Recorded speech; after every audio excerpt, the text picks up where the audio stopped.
जय जगन्नाथ ओडिया पु चैनल को स्वागत करुच्ची मु मधुस्मिता। तो आज मुझे आपण छतुआर रेसिपी आगरू भी थे आनी तो आज छतुआर कौन मु सब नुआ जिनस आड करुच्ची तो आपण देखी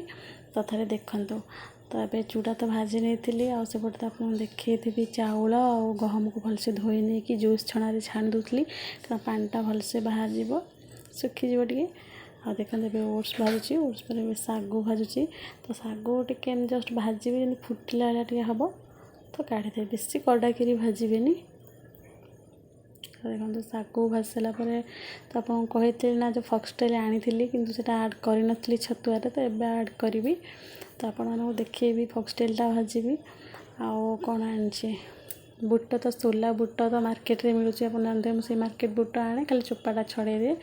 जस्ट खाली कड़ारे उषुम कर दिए आउ कौन आलमंड भी नहीं मिश्री भी नहीं तो आपण मानक कही पुओपाई आनबार मगार थिला जो टाटा रॉक सॉल्ट तो मुझे थे मार्केट जाइली विशाल रू से कम प्राइस रे मिलला तो नहीं आसली मार्केट ऑनलाइन अपेक्षा कम रे मिलला तो मुझे नहीं आसली।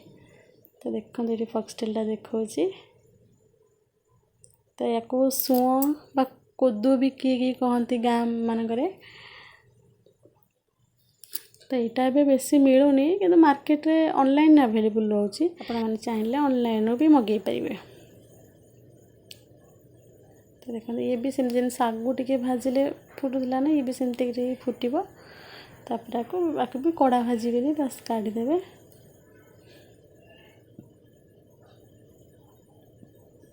होगा देखो मुझे गहमटा तो धोई रखी भाजी नहीं आलमंड दीटा गुजराती पकई बस स्मेल कारण छोट छुआ हेले भी तार स्मेल भी दरकार हो जेहेतु आम माने पार्टीटा आमको जमी खाया भल लगे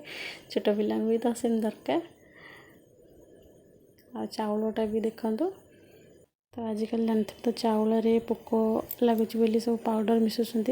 तो से मत चाउलटा भलसे धोइबा पड़ला तो भलसे धोईके भाजी नौ अरुआ चाउलटा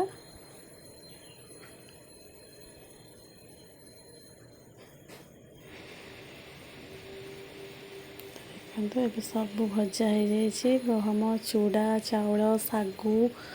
ओट्स आलमंड आलमंड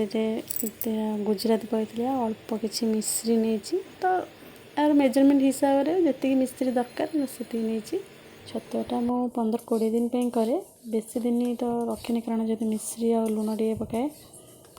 आपण मैंने जदि किसी किसी आड कर मत कमेंट माध्यम निश्चिंत जनइबे कि मोर जब कौटी भूल भाल रोचे मत निश्चिंत कमेंट माध्यम जन।